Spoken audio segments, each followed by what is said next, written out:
Buen día, quisiera saber si ven mi pantalla y si me escuchan. Sí, Buen día, doctor. profe. Sí, doctor. Eh, bueno, hoy vamos a alterar un poquitito el cronograma. Deberíamos dar mama, benigno y maligno, pero vamos a terminar abdomen agudo hoy y el otro lunes para darle una continuidad al programa, ¿verdad? Pues estamos todavía sobre peritonitis. Vamos a hablar de lo que es, como dice ahí abajo, abdomen agudo ginecológico. ¿Cuál es la diferencia con el abdomen agudo común, verdad? Son patologías que le ocurren o le pueden ocurrir exclusivamente a las mujeres. O sea, una mujer con dolor abdominal puede tener también apendicitis, puede tener cólico intestinal, puede tener todas las mismas patologías que un varón. Pero cuando una mujer se suma una serie de alternativas, desde cosas funcionales hasta cosas mecánicas, ¿verdad? Y a eso se llama abdomen agudo ginecológico. O sea, patologías quirúrgicas que sí o sí deben operarse o de resorte quirúrgico exclusivamente en la mujer, ¿verdad? Esta es una clasificación que es súper útil, está en todas partes, pero es la más simple que existe, ¿verdad? El primero es el abdomen agudo hemorrágico. Y ustedes me van a decir, y la rotura de vasos sí, pero no es ginecológico, no es exclusivo de la mujer, ¿verdad? Primero tenemos el cuerpo lúteo, el folículo hemorrágico, o sea, cada 14 días antes de la menstruación ocurre un pequeño sangrado a nivel del ovario que a veces no es tan pequeño, ¿sí? Y puede constituir causa de consulta y causa de dolor. Después tenemos el embarazo ectópico. El embarazo ectópico, y ahí falta la palabra roto, ¿sí? Que vamos a tener una clase aparte, pues se merece su importancia. Podemos tener también en algunos casos menstruación retrógrada, es decir, el útero sangra hacia abajo y en algunos casos, por una cuestión mecánica, una cuestión de mioma, puedo tener sangrado a nivel intraabdominal coincidente con la menstruación. Hemorragia postquirúrgica, bueno, se operó de algo y sangra. Y por último, quizás el más escondido, pero el más frecuente, que es la endometriosis. Vamos a ir hablando después de esto. Entonces, primero tenemos el abdomen agudo ginecológico hemorrágico, el abdomen agudo ginecológico infeccioso.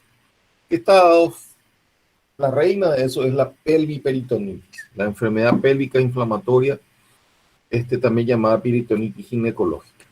Después tenemos el abdomen agudo mecánico, la torsión de un anexo, o rotura de un quiste ovario, o un mioma en necrobiosis. Y por último, el abdomen agudo funcional, ¿sí? Que es una respuesta inusitada del ovario, síndrome de premenstrual, síndrome dismenorreico, ¿sí? ¿Cómo hacemos? Y es fundamental el interrogatorio.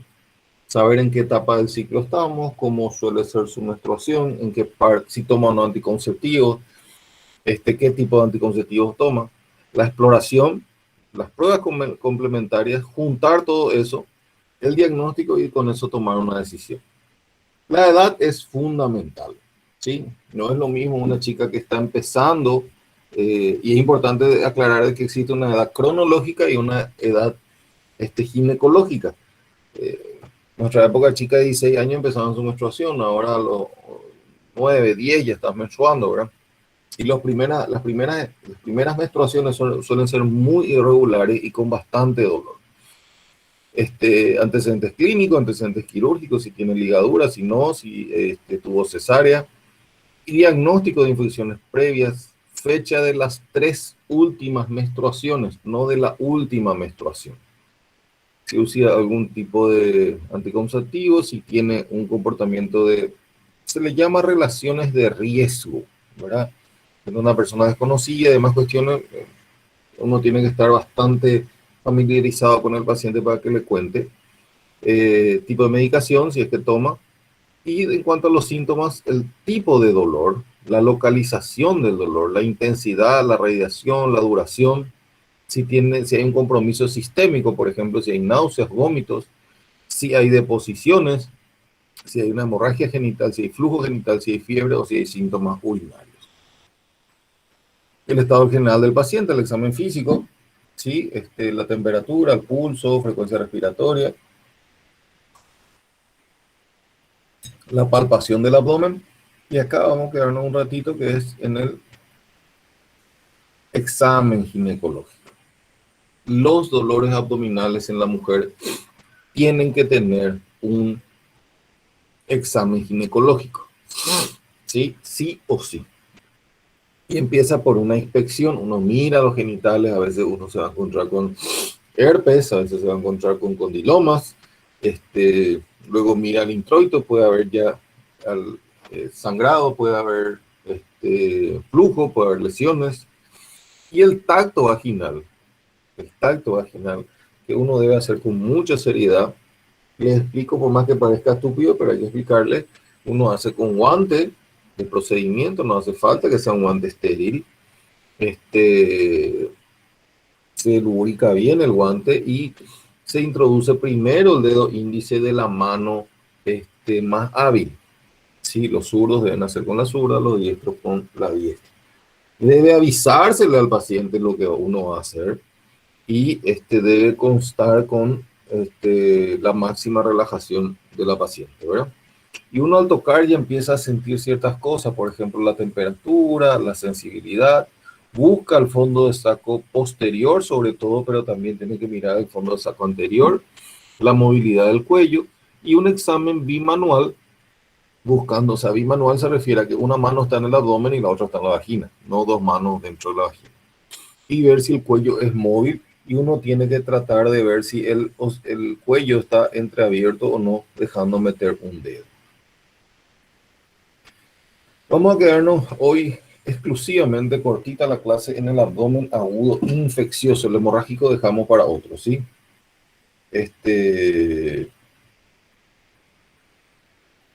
Porque merece la importancia de vida, ¿sí?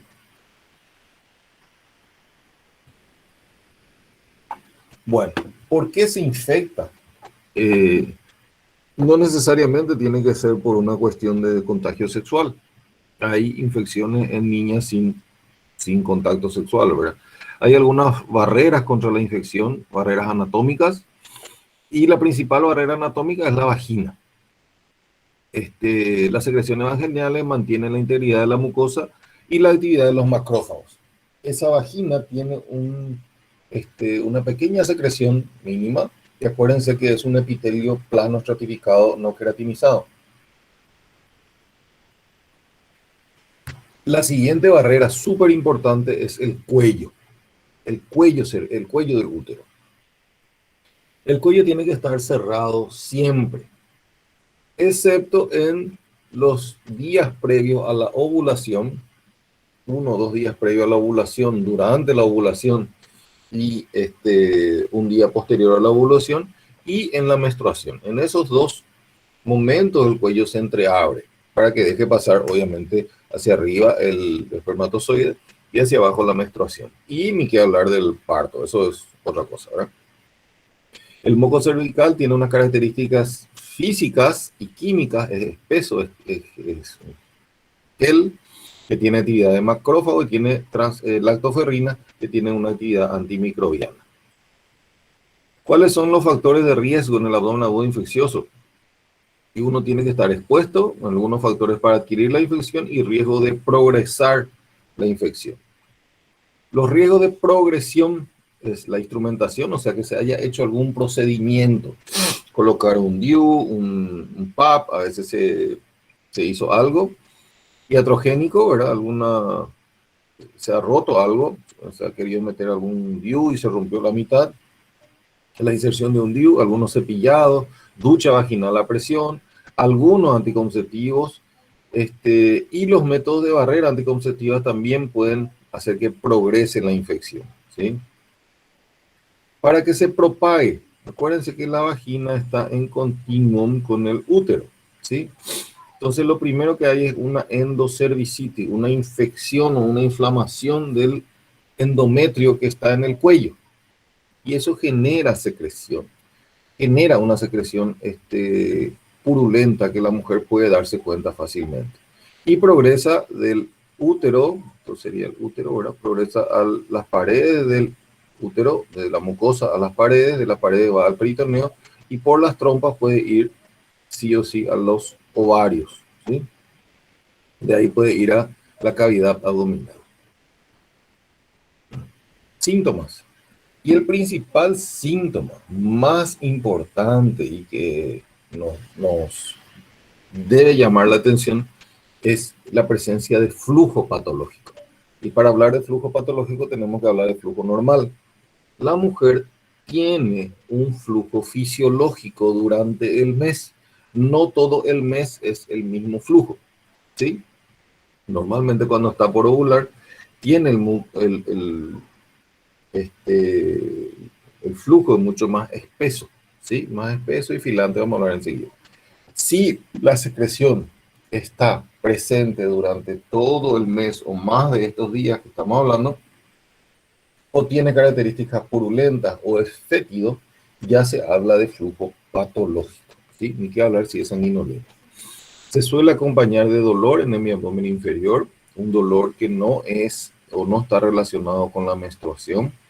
Se presenta intermenstrual o postmenstruo inmediato. Hay dismenorrea, dolor a la menstruación. Hay sangrado irregular y síntomas sistémicos, ¿verdad? Puede haber fiebre, puede haber náusea, puede haber vómito, puede haber síntomas de uretritis.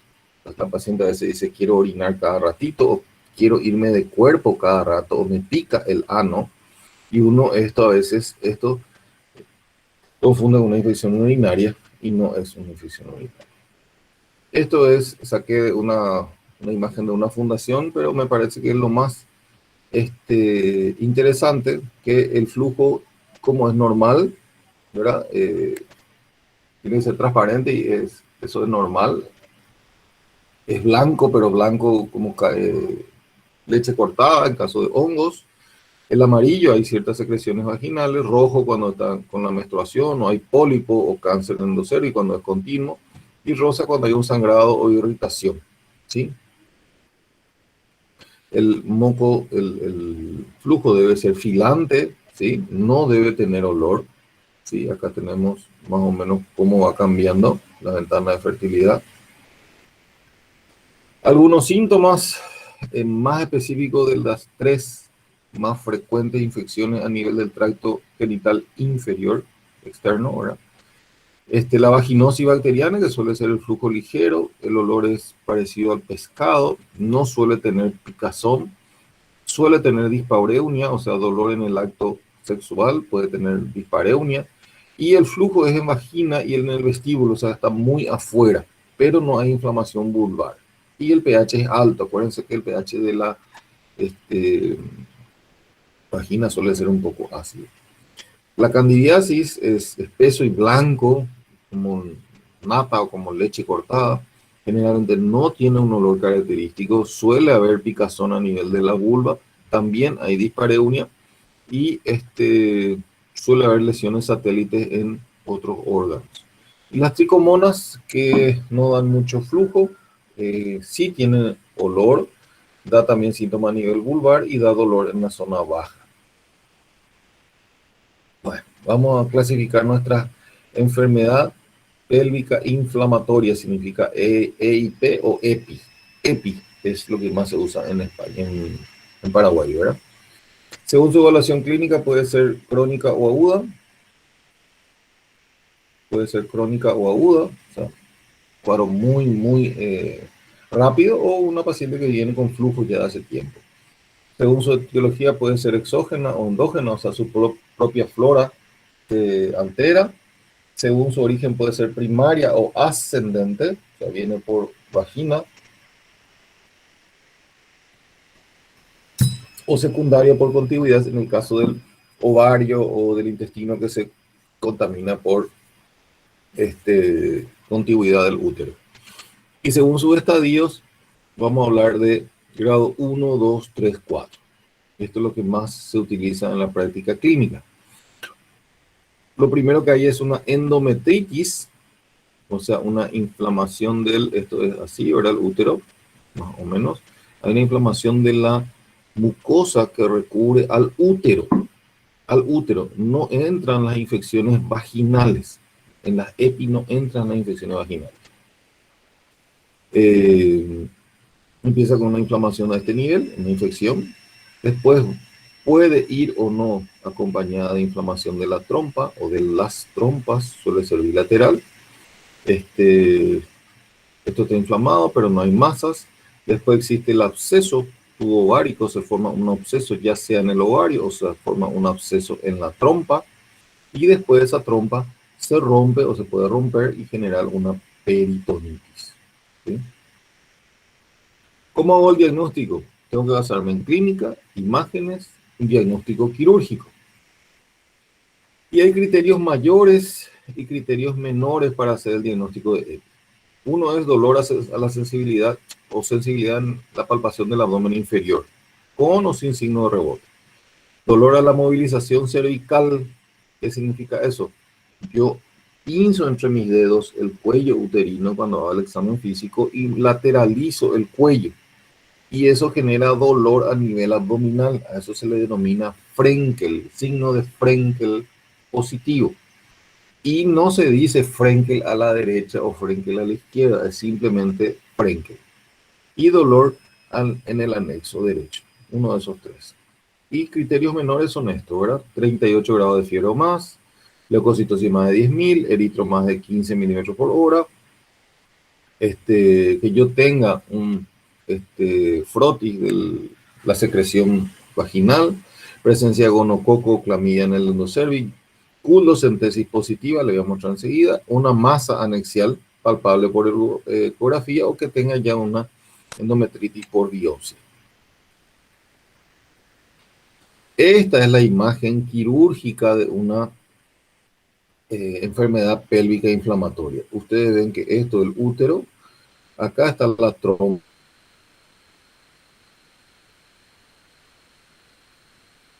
del lado izquierdo del paciente, esta es la trompa del lado derecho, la laparoscópica, y ustedes ven acá un absceso a nivel de la trompa, ¿sí?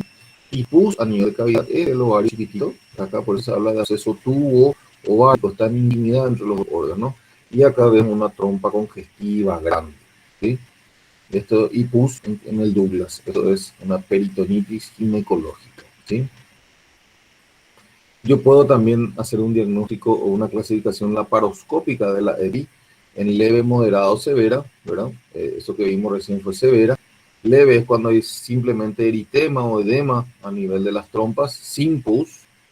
Moderada cuando hay eritema, edema más marcado y pus evidente, pero no hay movimiento libre de las trompas, ¿sí? No es que puedo moverlas fácilmente. Aquí en el interno nos internan todos, ¿sí? Se internan solamente algunos, y se operan las epigrado 3 y 4. Quiero mostrar otra cosita. Los gérmenes, que es fundamental, ¿sí? En las EPI, jóvenes, no existe un solo germen, ¿sí?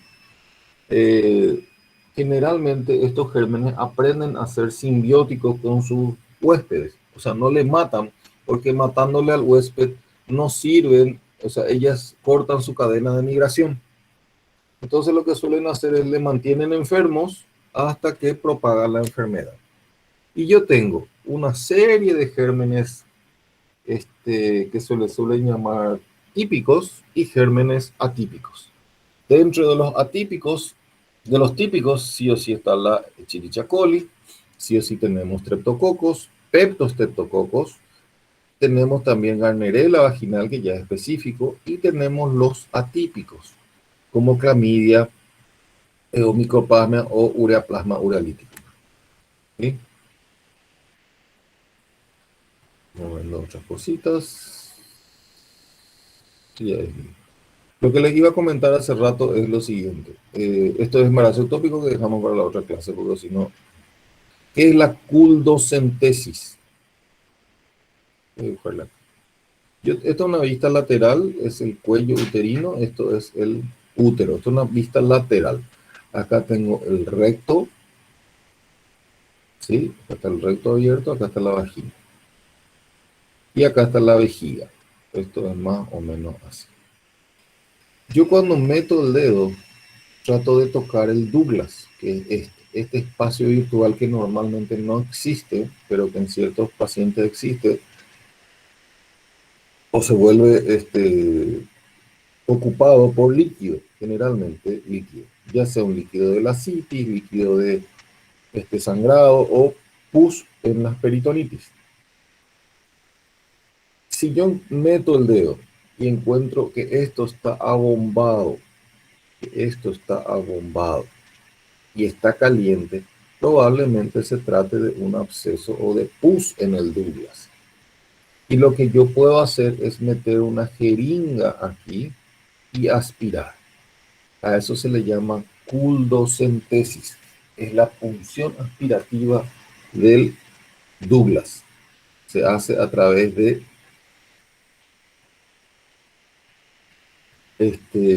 la vagina, se hace generalmente con sedación y eso, ¿sí?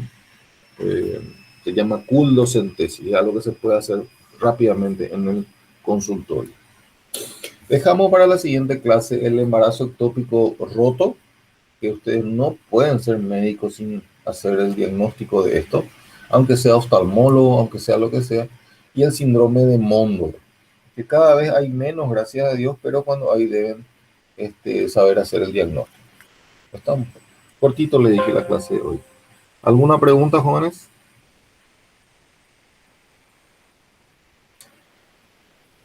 Está todo claro, Sí, parece. profe, sí. Bueno, la corrección del examen, estuvimos hablando con los docentes, vamos a hacer el sábado. Si pueden ya ir pasando por escrito o sea, los temas que creen que se deben revisar y le pasan a los delegados y ellos nos pasan a nosotros como hicimos hace un tiempo. ¿Está bien? Sí, profe, gracias. Dale, profe, gracias.